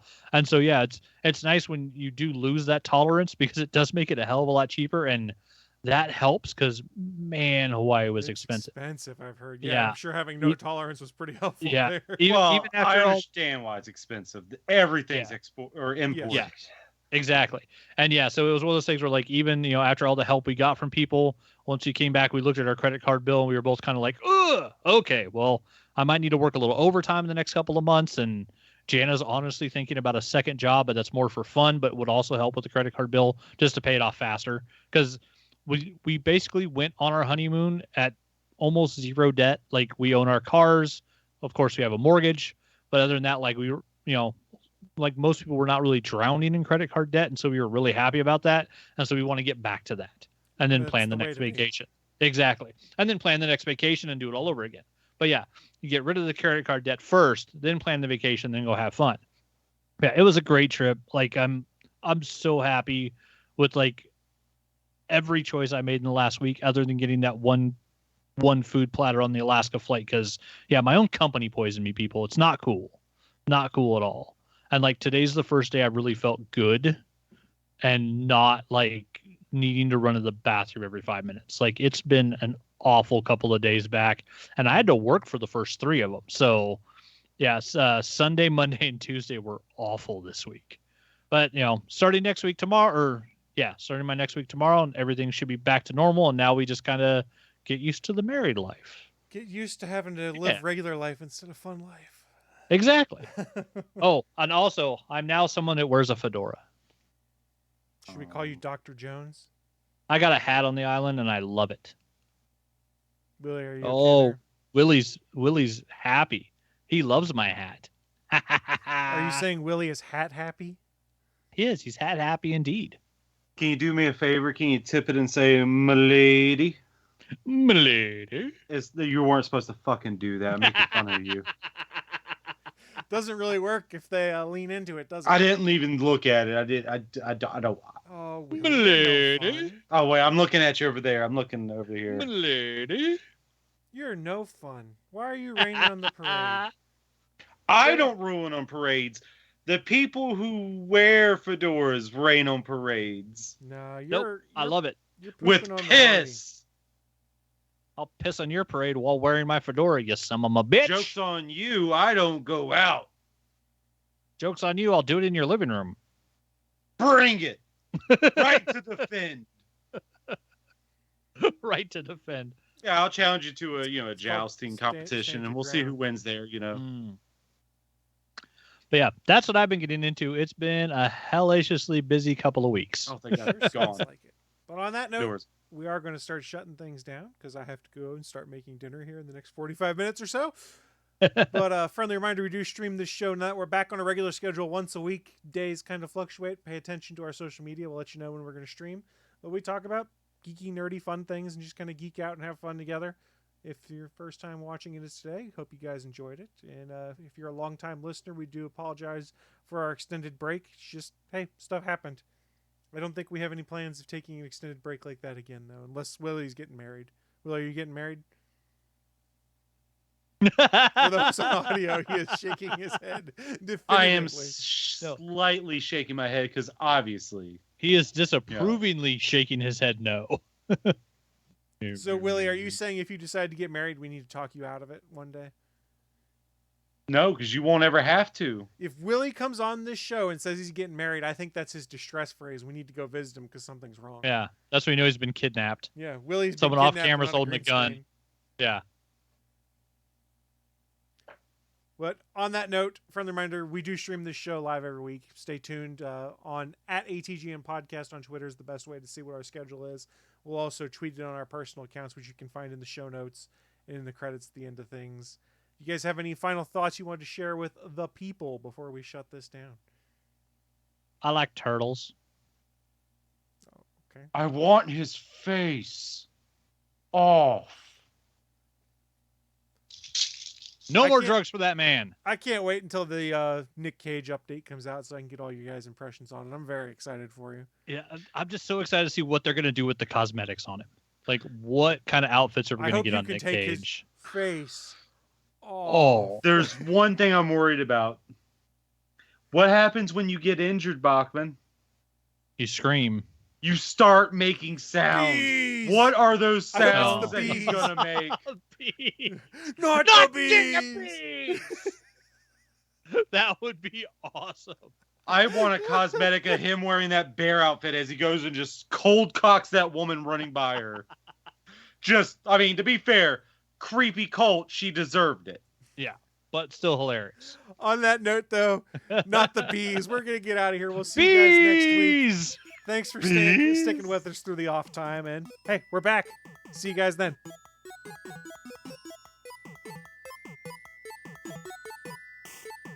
thanks for listening to this brand new episode of the All Things Good and Nerdy podcast. Don't forget, we'll be back next Sunday live at 11 a.m. Eastern, 10 a.m. Central over at live.atgnpodcast.com, channel 3 of the Alpha Geek radio app, and over at our network home at gonnageek.com/live. If you have any feedback for the show, please contact us atgnpodcast@gonnageek.com, on our hotline number at 304-806-ATGN, or even better, go to Twitter and send us a message at ATGN Podcast.